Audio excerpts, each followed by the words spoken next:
Welcome to స్వతంత్ర news. నేను అబిత. ముందుగా హెడ్లైన్స్.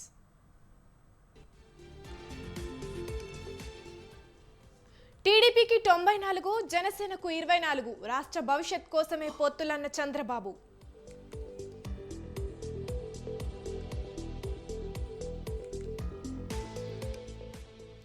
పవన్ కళ్యాణ్ ని చూస్తే జాలి వేస్తోంది. టీడీపీ జనసేనవి దింపుడు కళ్ళ మాషలన్న సజ్జల.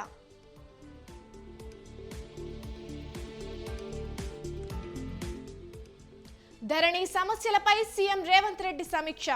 కాసేపట్లో పవర్ పాయింట్ ప్రెజెంటేషన్ ఇవ్వనున్న అధికారులు.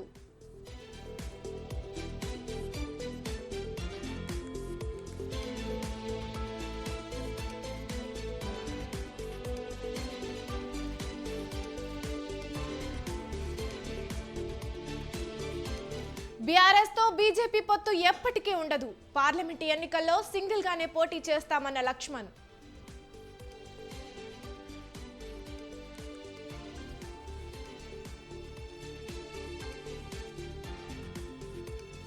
పొత్తులపై అధిష్టానం నిర్ణయమే ఫైనల్. ఏపీలో బీజేపీని ప్రజలు ఆశీర్వదిస్తారన్న పురంధేశ్వరి.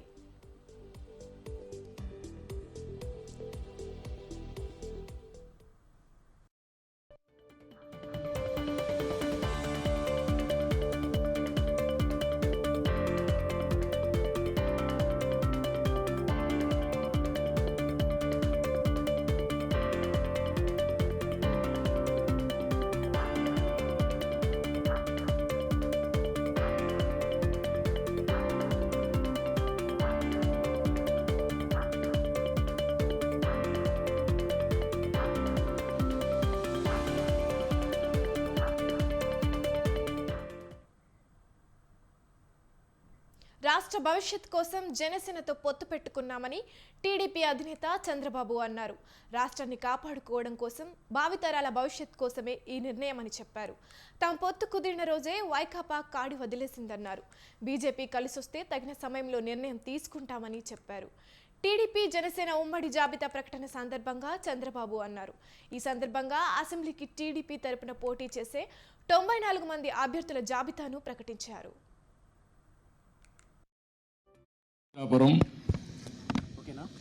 బెండలం అశోక్ గారు, టెక్కలి కింజరపు అచ్చెన్నాయుడు, ఆముదాల వలస కోన రవికుమార్, రాజాం కొండ్రు మురళీమోహన్, కురుపాం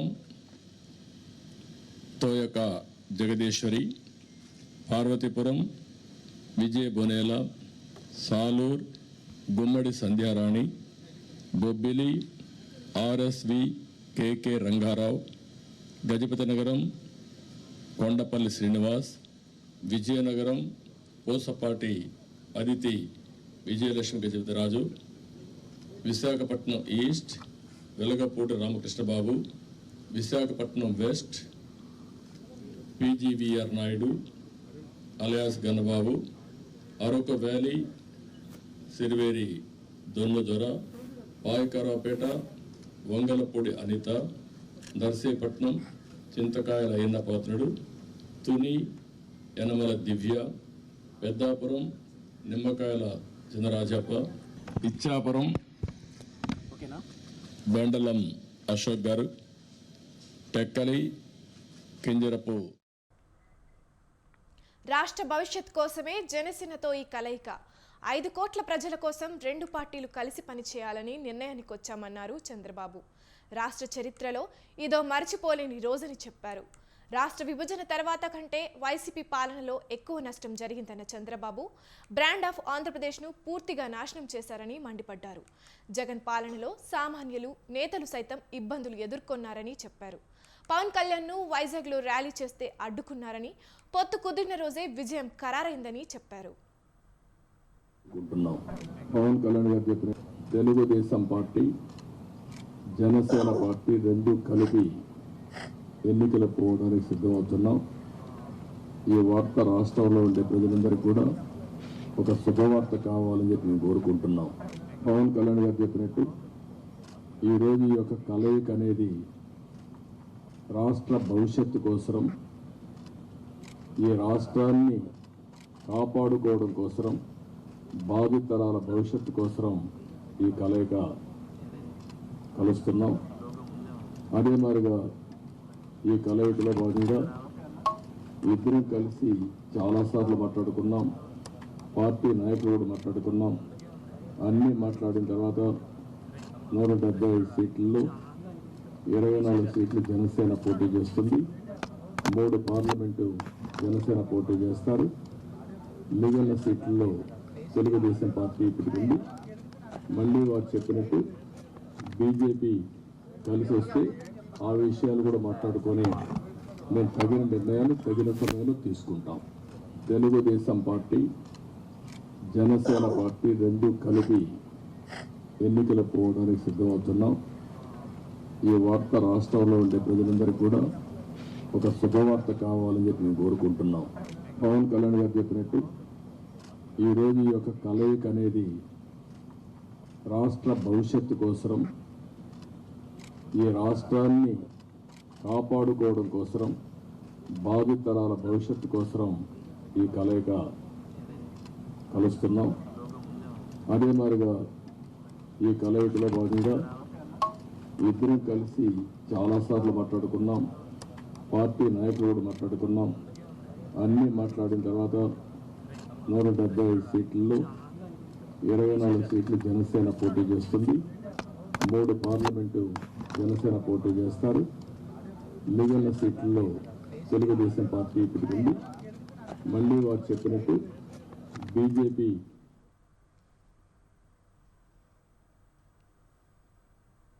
గెలిచే సామర్థ్యం ఉన్న అభ్యర్థులనే బరిలో నిలుపుతున్నామని జనసేన అధినేత పవన్ కళ్యాణ్ అన్నారు. ఎక్కువ సీట్లు తీసుకొని ప్రయోగాలు చేసే బదులు తక్కువ స్థానాలు తీసుకొని రాష్ట్ర భవిష్యత్ కోసం ముందుకెళ్లాలని నిర్ణయించామన్నారు. 98% స్ట్రైక్ రేట్ ఉండేలా అభ్యర్థులను ఎంపిక చేశామని చెప్పారు.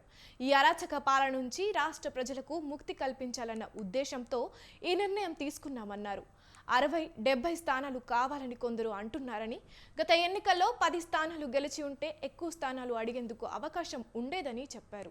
24 అసెంబ్లీ స్థానాలు, 3 పార్లమెంటు స్థానాల్లో జనసేన పోటీ చేస్తుందన్నారు. బీజేపీతో కలిసి ముందుకెళ్లాలన్న ఉద్దేశంతో కొన్ని స్థానాలను త్యాగం చేసినట్లు పవన్ చెప్పారు. పొత్తులో భాగంగా త్యాగాలకు పాల్పడిన వారికి టీడీపీ జనసేన ప్రభుత్వం ఏర్పాటు అయ్యాక తగిన గుర్తింపు ఇస్తామని హామీ ఇచ్చారు. ఎలాంటి పొరపచ్చాలు వచ్చినా అవన్నీ దాటుకొని టీడీపీ జనసేన గెలుపునకు కృషి చేయాలని పిలుపునిచ్చారు. మళ్ళీ వారు చెప్పినట్టు చాలా మంది పెద్దలు 45 స్థానాలు కావాలి, 70 స్థానాలు కావాలంటే ఒకటే చెప్పాను అందరికీ. 2019లో కనీసం నాకు ఒక 10 స్థానాలు ఉండుంటే ఈరోజు ఎక్కువ స్థానాలు తీసుకొని ఒక మంచి చక్కటి అవకాశం ఉండేది.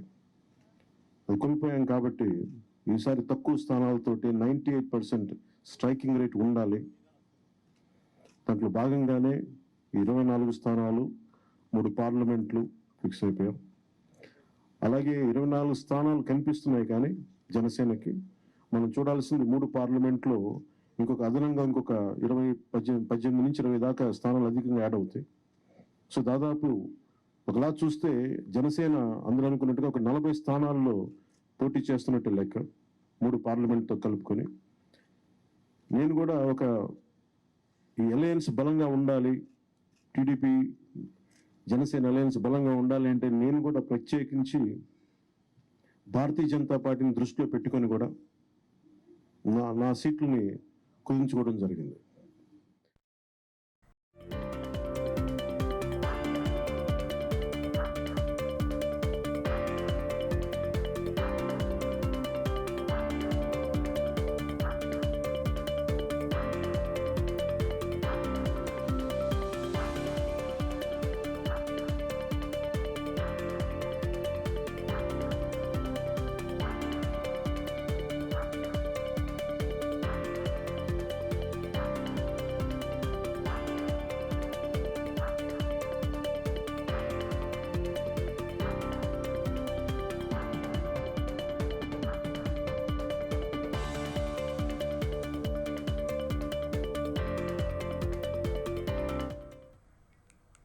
తెలుగుదేశం అధినేత చంద్రబాబు 94 మందితో పోటీ చేసే అభ్యర్థుల తొలి జాబితా ప్రకటించారు. అందులో 23 మంది కొత్త వారికి అవకాశం ఇచ్చారు. సామాజిక సమీకరణాల ఆధారంగా సుదీర్ఘ కసరత్తుతో ఈ లిస్టు కూర్పు చేసినట్లు చెప్పారు. మహిళలకు సీట్ల కేటాయింపులో ప్రాధాన్యత ఇచ్చారు. అయితే సిట్టింగ్ ఎమ్మెల్యేలకు అందరికీ సీట్లు ఇస్తామని గతంలో చంద్రబాబు ప్రకటించారు. ఈ జాబితాలో సీనియర్లను కొందరిని పక్కన పెట్టారు. గంటా శ్రీనివాసరావును విజయనగరం జిల్లా చీపురుపల్లి నుంచి పోటీ చేయాలనే ప్రతిపాదనపైన ఆయన విముఖంగా ఉన్నారు. ప్రస్తుతం గంటా ప్రాతినిధ్యం వహిస్తున్న విశాఖ నార్త్ పొత్తు కుదిరితే బీజేపీ లేదా జనసేనకు కేటాయించే అవకాశం ఉంది. దీంతో గంటకు సీటు ఖరారు చేయలేదని తెలుస్తోంది.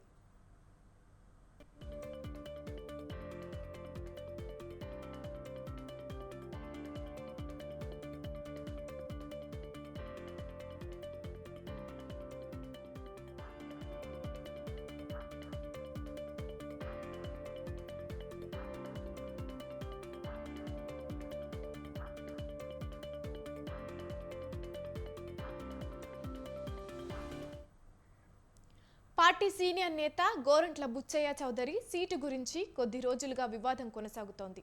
రాజమండ్రి రూరల్ జనసేనకు ఖరారైనట్లు ఆ పార్టీ నేతలు చెప్పుకొచ్చారు. కానీ ఇప్పుడు జాబితాలో ఈ నియోజకవర్గంకు అభ్యర్థిని ఖరారు చేయలేదు. బుచ్చయ్యతో పాటుగా కందుల దుర్గేష్కు సర్దుబాటు జరుగుతోందని పార్టీ నేతలు చెబుతున్నారు.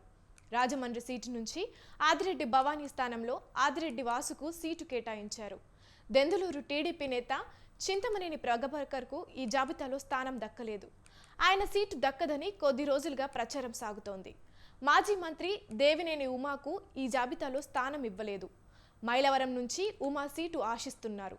అక్కడ వైసీపీ నేత వసంతకృష్ణ ప్రసాద్ ఎంట్రీతో ఆయనకే సీటు ఇస్తారని ప్రచారం జరుగుతోంది.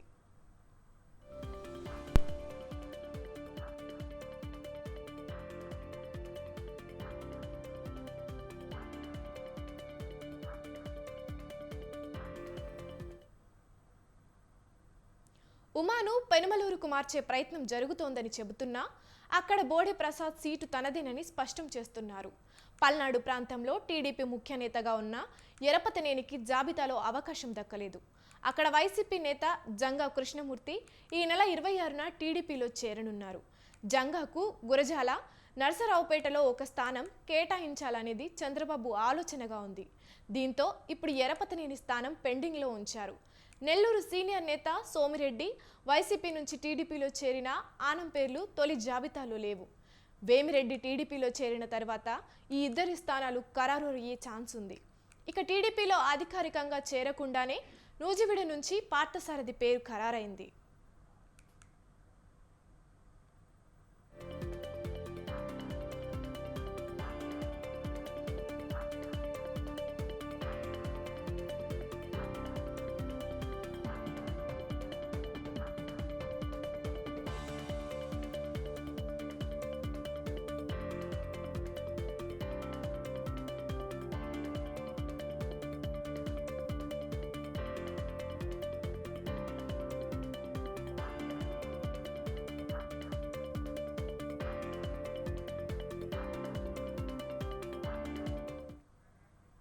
యుద్ధంలో గెలుపొందాలంటే సరైన సైన్యం ఉండాలి.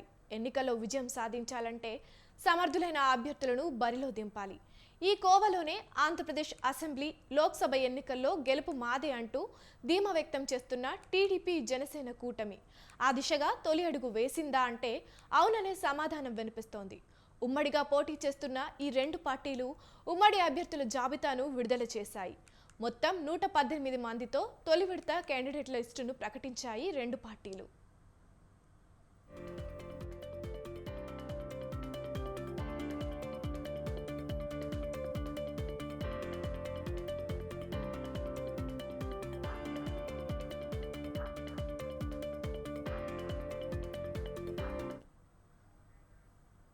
మొత్తం 99 మందితో అసెంబ్లీకి తొలి జాబితా ప్రకటించగా ఇందులో 94 టీడీపీకి, 5 జనసేనకు కేటాయించారు. జనసేనకు కేటాయించిన 24 సీట్లలో 19 సీట్లను పెండింగ్లో ఉంచారు. త్వరలోనే బీజేపీతో పొత్తు కుదురుతుందని ఇరు పార్టీలు భావిస్తున్న నేపథ్యంలో మరికొన్ని సీట్లను పెండింగ్లో ఉంచారు. అయితే టీడీపీ జనసేన ప్రకటించిన తొలి విడత జాబితాపై ఫ్లాష్ సర్వే చేసింది స్వతంత్ర టీవీ. ఇందులో ఆసక్తికరమైన అంశాలు వెల్లడయ్యాయి.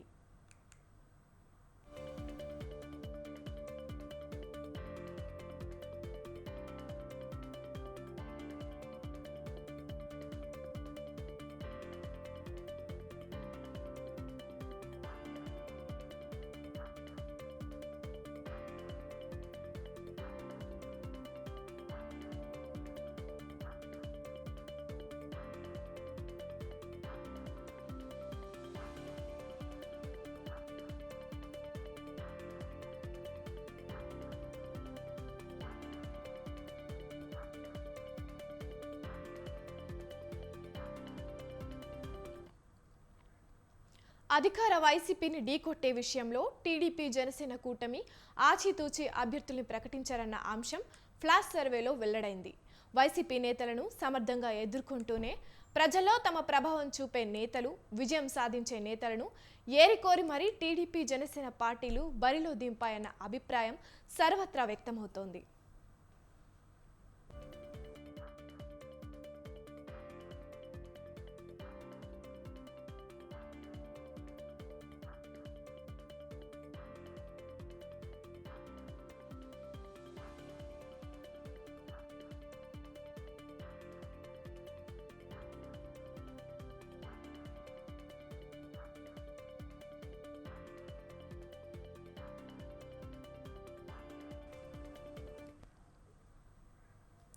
ఒక 3-4 స్థానాల్లో మినహా మిగిలిన అభ్యర్థులందరి విషయంలో ప్రజలు, ఓటర్లు సంతృప్తి వ్యక్తం చేశారు.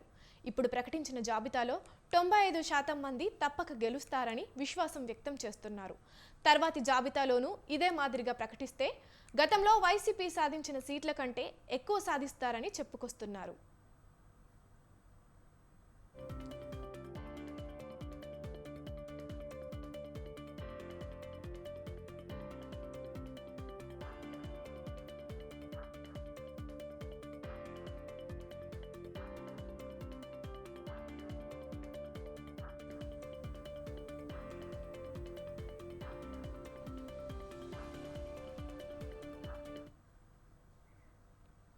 టీడీపీ జనసేన ఉమ్మడి పొత్తులో భాగంగా తెనాలి అసెంబ్లీ సీటు జనసేన పార్టీకి ఖరారు అయింది.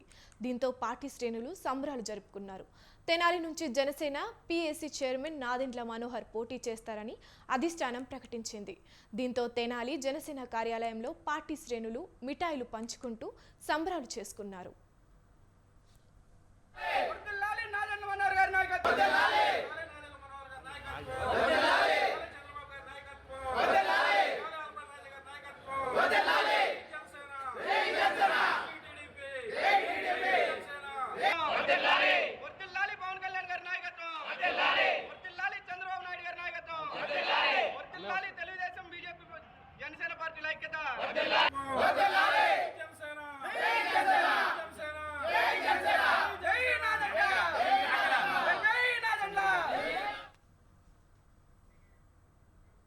తెలంగాణ సంపద దోచుకున్న నాయకులతో కాంగ్రెస్ ప్రభుత్వం లోపాయకారి ఒప్పందం చేసుకుందని బీజేపీ ఎంపీ లక్ష్మణ్ మండిపడ్డారు. చీకటి ఒప్పందాలు, తెర వెనుక కుట్రలు, కుమ్మక్కు రాజకీయాలు బీఆర్ఎస్, కాంగ్రెస్కి అలవాటన్నారు. బీజేపీ ఏ విషయాన్నైనా బహిరంగంగానే చెప్తుందన్నారు. బీఆర్ఎస్తో బీజేపీ ఎప్పటికీ పొత్తు పెట్టుకోదని, తెలంగాణలో బీజేపీ ఒంటరిగానే పోటీ చేస్తుందని ఆయన స్పష్టం చేశారు. గెలుపు గుర్రాలని 17 స్థానాల్లో నిలబెట్టబోతున్నామని, మోడీ చరిష్మాతో మళ్లీ బీజేపీ అధికారంలోకి వస్తుందని లక్ష్మణ్ ధీమా వ్యక్తం చేశారు. ముఖ్యమంత్రి రేవంత్ రెడ్డి గారు వారు మాట్లాడుతూ బీఆర్ఎస్ బీజేపీ చీకటి ఒప్పందం చేసుకుందంటూ దుష్ప్రచారం చేస్తూ ఉన్నారు. చీకటి ఒప్పందాలు, తెర వెనుక కుట్రలు, కుమ్మక్కు రాజకీయాలు అది కాంగ్రెస్ బీఆర్ఎస్కి అలవాటు. భారతీయ జనతా పార్టీ ఏది చేసినా బహిరంగంగా చేస్తుంది. చేయగలిగింది మాత్రం చెప్పుతాం, చెప్పింది మాత్రం చేసి తీరుతాం. బీఆర్ఎస్ ప్రభుత్వంలో జరిగినటువంటి అవినీతి, కుంభకోణాలు, అక్రమాలపై రేవంత్ రెడ్డి గారు ఎన్నికల సమయంలో ఏదైతే మాట్లాడారో ఎందుకు ఇవాళ ఆ మాట తప్పుతున్నాడు? మీరు సిబిఐ ఎంక్వైరీ అని చెప్పి ఇవాళ కాళేశ్వరం యొక్క కుంభకోణంలో కానివ్వండి, లేదా ధరణి విషయంలో కానివ్వండి, లేదా ఇవాళ అనేకమైనటువంటి మరి వాళ్ళ ప్రభుత్వ భూములు లేదా బడుగు బలహీన వర్గాలు దళితులకు ఇచ్చినటువంటి అసైన్మెంట్ భూములు స్వహా చేసినటువంటి గత ప్రభుత్వ అధికారులు మరి ప్రమేయంతో జరిగినటువంటి ఉదంతాల పట్ల పూర్తి స్థాయి దర్యాప్తులు జరిపి ఎందుకు చర్యలు తీసుకోలేకపోతారు? ముఖ్యమంత్రి రేవంత్ రెడ్డి గారు వారు మాట్లాడుతూ బీఆర్ఎస్ బీజేపీ చీకటి ఒప్పందం చేసుకుందంటూ దుష్ప్రచారం చేస్తూ ఉన్నారు. చీకటి ఒప్పందాలు, తెర వెనుక కుట్రలు, కుమ్మక్కు రాజకీయాలు అది కాంగ్రెస్ బీఆర్ఎస్కి అలవాటు. భారతీయ జనతా పార్టీ ఏది చేసినా బహిరంగంగా చేస్తుంది. చేయగలిగింది మాత్రం చెప్పుతాం, పార్లమెంటు ఎన్నికల్లో గెలుపే లక్ష్యంగా విజయ సంకల్ప యాత్ర కొనసాగుతుందని అన్నారు కేంద్ర మంత్రి పురుషోత్తం రూపాల. ఉప్పల్లో బీజేపీ విజయ సంకల్ప యాత్రలో పాల్గొన్న ఆయన ఈ యాత్ర నిర్వహిస్తున్న తెలంగాణ బీజేపీని అభినందిస్తున్నానని తెలిపారు. ప్రధాని సాధించిన విజయాలను ప్రజల్లోకి తీసుకెళ్తూ మోదీ పాలనలో దేశం అన్ని రంగాల్లో అభివృద్ధి చెందిందని ఈ సందర్భంగా తెలియజేశారు.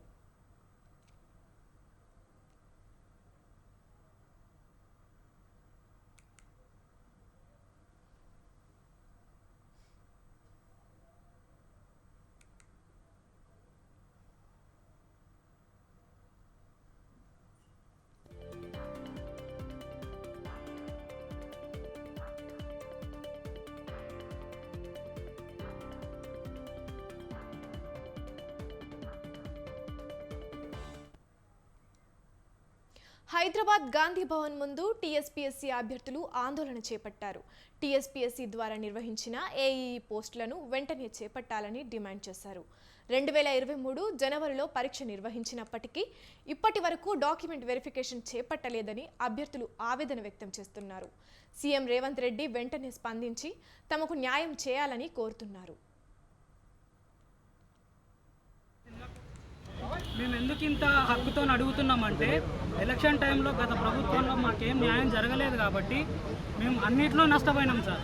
నోటిఫికేషన్ ఇవ్వాలని మేమే కొట్లాడినాం, లీకేజ్ అవ్వకుండా ఎగ్జామ్స్ పెట్టాలని మేమే కొట్లాడినాం, రిజల్ట్లు ఇవ్వాలని మేమే కొట్లాడినాం. ఇంకా కోర్టు కేసులు ఉంటే కోర్టు చుట్టూ కుక్కలు తిరిగాం సార్. మేము ఇంత చేస్తుంటే అధికారులు కానీ ప్రభుత్వం ఎలక్షన్ కోడ్ ముందే మాకు అపాయింట్మెంట్స్ ఇవ్వాలని మేము కోరుతున్నాం. ఆల్రెడీ ఎమ్మెల్యే ఎలక్షన్ల వల్ల 2 నెలలు మేము ఇంట్లోనే కూర్చున్నాం. సరే, టీఎస్పీఎస్సీ జనవరిలో ఫామ్ అయింది, ఇమీడియట్గా మాకు సంబంధించిన ప్రాసెస్ చేస్తారని మేము ఆశతో ఉన్నాం. కానీ ఇంతవరకు కూడా మాకు మొండి చేయ చూపిస్తున్నారు ఈ ప్రభుత్వం కానీ టీఎస్పీఎస్సీ కానీ. కాబట్టి రేవంత్ రెడ్డి గారు దీని మీద చొరవ తీసుకొని మా పైన దృష్టి పెట్టి తొందరగా అపాయింట్మెంట్స్ ఇవ్వాలని మేము కోరుతున్నాం. మాకు విశ్వసనీయత ఉంది కాబట్టి మేము వ్యతిరేకంగా నినాదాలు చేస్తలేం, మేము చేస్తలేం, కావాలంటే మీరు చూడొచ్చు. కాబట్టి మేము వైలెంట్ వేలో పోకముందే గవర్నమెంట్ చొరవ తీసుకోవాలని మేము కోరుతున్నాం. డాక్యుమెంట్ వెరిఫికేషన్ చేయాల్సిందిగా కోరుతున్నాం. మేము ఎందుకు ఇంత హక్కుతో అడుగుతున్నామంటే ఎలక్షన్ టైంలో గత ప్రభుత్వంలో మాకేం న్యాయం జరగలేదు కాబట్టి మేము అన్నింటిలో నష్టపోయినాం సార్. నోటిఫికేషన్ ఇవ్వాలని మేమే కొట్లాడినాం, లీకేజ్ అవ్వకుండా ఎగ్జామ్స్ పెట్టాలని మేమే కొట్లాడినాం, రిజల్ట్లు ఇవ్వాలని మేమే కొట్లాడినాం. ఇంకా కోర్టు కేసులు ఉంటే కోర్టు తిరుపతి ఆవిర్భావ వేడుకలు అంగరంగ వైభవంగా జరుగుతున్నాయి. ప్రపంచంలో ఎక్కడా లేని విధంగా తిరుపతి మహానగర ఆవిర్భావ వేడుకలు టీటీడీ నిర్వహిస్తోంది. గోవిందరాజస్వామి మాడవీధుల్లో ఇసుక వేస్తే రాలనంతగా భక్త బృందాలు, కోలాటాలు, మంగళ వాయిద్యాల నడుమ పుట్టినరోజు జరుగుతున్న ప్రాంతం నుంచి మరింత సమాచారాన్ని మా ప్రతినిధి జేజీరామ్ అందిస్తారు. నెల్లూరు జిల్లా, మరోవైపు చిత్తూరు డిస్టిక్, ఎక్కువ మంది రైతులు కోళ్ల ఫారాల మీద ఆధారపడి జీవనం సాగించేటువంటి పరిస్థితి. అయితే ఈ నేపథ్యంలో మనం చూసుకున్నట్టయితే గత 15-20 రోజులుగా బర్డ్ ఫ్లూ అనేటువంటిది విపరీతంగా ప్రజల్లోకి వెళ్ళి ఈ ఇబ్బందికర వాతావరణాన్ని చేకూరుస్తుంది. ప్రజలు ప్రాణాలు పోయేటువంటి. ఇవి ఇప్పటివరకున్న బులెటిన్ అప్డేట్స్. చూస్తూనే ఉండండి స్వతంత్ర న్యూస్.